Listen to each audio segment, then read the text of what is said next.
Hi, I'm Mark from the team at TRKR. We're one of the UK's leading market data and insight agencies. In partnership with NIQ, this is our latest brand growth snapshot, focusing on chilled convenience, a whopping £70 billion category where private label makes up 75% of that spend.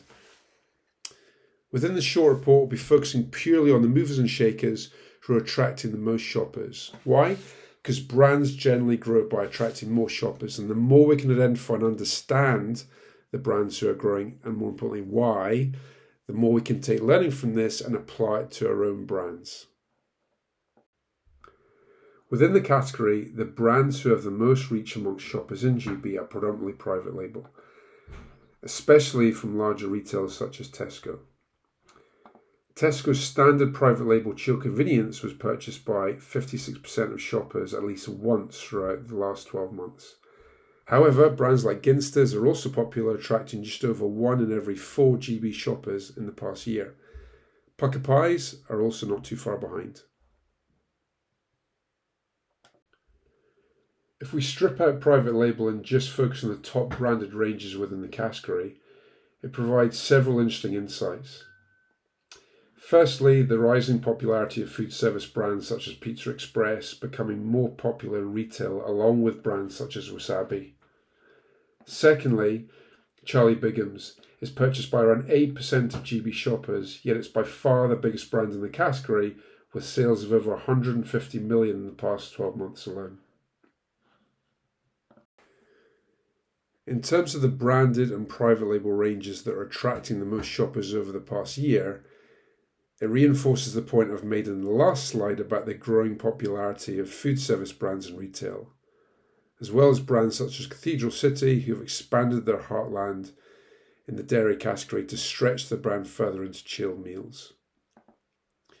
This slide also shows not just those brands, including private label and branded lines, that have grown the most shoppers year on year, but it also on the right-hand side just shows you their ultimate level of shoppers that are buying those ranges as well. So for example, here you can see that M&S, yes, they've attracted 427,000 new shoppers over the last year, but actually they also have the strongest reach with 31% of GB shoppers buying. And just finishing off, this slide also showcases just how popular ranges from Aldi and Lidl are becoming, especially from Aldi, with their new Italian Cecina range, which has attracted just over 2 million new shoppers over the past year. So this report's not just about the brands that have attracted the most shoppers year on year, it's also trying to help brand owners and suppliers understand how these brands have grown. So if we just take some examples from what you've seen, firstly, if we look at Yo, they have grown 24 million additional sales over the last year, and actually they've been the most successful brand at converting new shoppers in the last year, resulting in spend of that and a total spend now in terms of Yo of 90 million overall. However, almost half of this growth has been at the expense of other brands, so 49% of their spend growth has come directly from shoppers switching into Yo from rival brands, therefore not really helping the overall category. Compare that against Higgidy. So Higgidy is actually one of the most successful brands at attracting new shoppers. So 60% of their growth over the last year has come from category shoppers actually adding Higgidy to their existing repertoire of chilled convenience brands, whether it be brands or private label. And actually all of that incremental growth has actually benefited the category overall.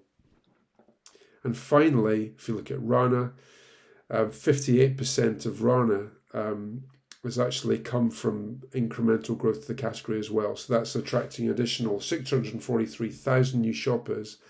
But as I've just said, 58% of that growth has been incremental to the category, benefiting Rana as a brand, but benefiting the category overall. So really, really important not just to understand what brands and private label ranges are growing, but actually what are they doing to help elevate the category overall. So I hope you find that valuable.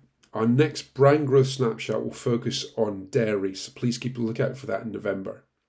Finally, we're also running a 60-minute market data training session. It's free of charge, online, with practical advice, examples and tips on how to maximize the use of market data and insight when preparing for those all-important retailer meetings. So if you're interested in hearing more on this or booking a date and time, please go to www.trkr.co.uk/training.